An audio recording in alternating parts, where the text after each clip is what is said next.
according to the older brother.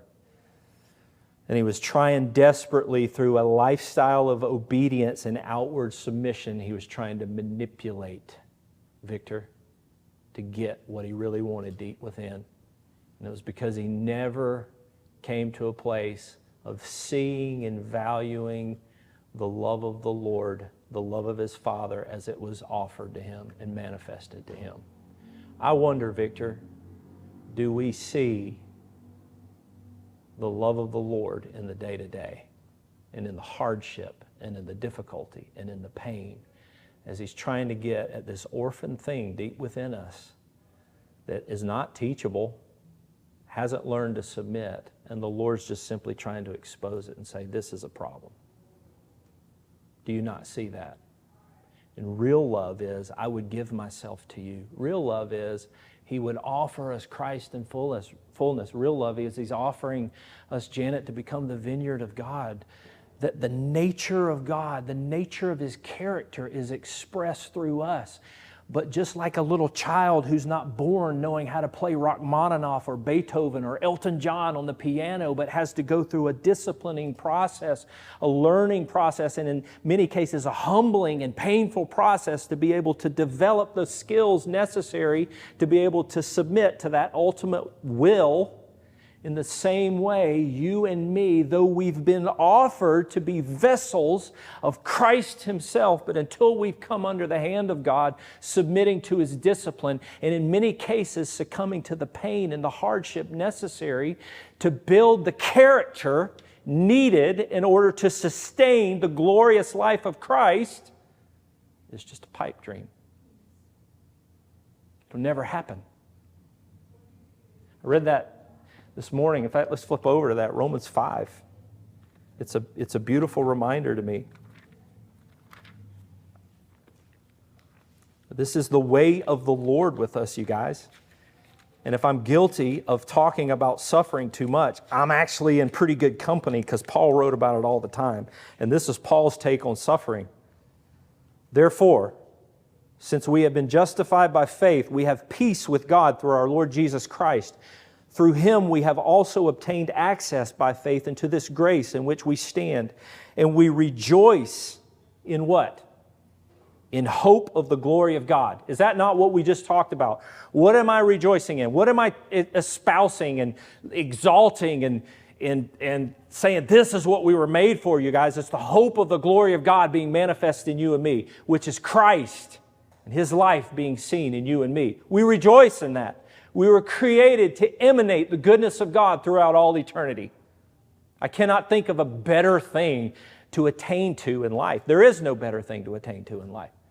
And that doesn't mean that we're going to sit, I mean, you guys know what it's not saying.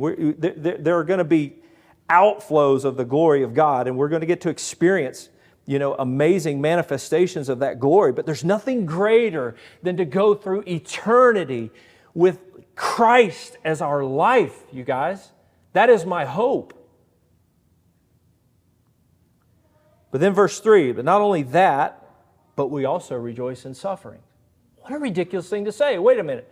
I rejoice in the hope of Christ being my life and me being clothed with Christ and me emanating the goodness of the Lord, testifying of his greatness throughout all eternity. No matter what I'm doing, no matter where I go, Christ will be seen in me, and I'm always operating in love, joy, peace, patience, gentleness, goodness, kindness, self-control, all the fruit of the Spirit. What an amazing thing. Why are you talking about suffering? Because this one sounds a lot better, right? Well, there's a reason why we rejoice in suffering, because suffering produces endurance, okay? And endurance produces character, okay? And character produces what? Hope. So here's what Paul is actually saying. Guys, we rejoice in this fact that we're called to something glorious. It is to be clothed with Christ and to know him intimately forever and ever, not as someone who is far off. He's actually living his life in you, and in everything you do, you're going to emanate with his goodness and with his character. We rejoice in that. That's in the future. Today, I'm going to rejoice in sufferings Because the suffering is going to produce endurance. And the endurance is going to produce character. And character, if you'll endure the process, is going to take you right into what lays ahead of you. There's no other path. Are we overstating suffering, or are we understating suffering? Because if suffering is what leads to that, and I want to talk about that, I believe in that. I'm longing for that, Layla. But I understand the reality that God's not going to give a fool the keys to the kingdom any more than you would give Essie the keys to the family van and say, have fun. You got to be a little bit older, maybe in a few years. Why? Because of a maturity issue. She'll destroy herself otherwise. You want to lay hold of the staff of God without coming under it? Number one, He's not going to allow you to. But that which you think you lay hold of, that is the staff of God, which is really something else that's being offered to you demonically, is going to destroy you because you don't have the character necessary to sustain it. You understand what I'm saying?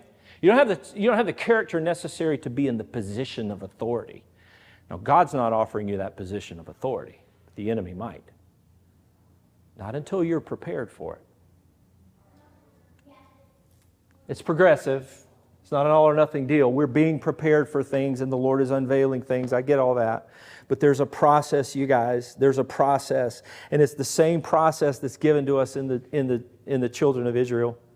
Same process. Actually, let me back up because I do want to read these scriptures. I'm not just... I want to make sure that you guys understand that everything we're talking about is right here in the scriptures. John 14,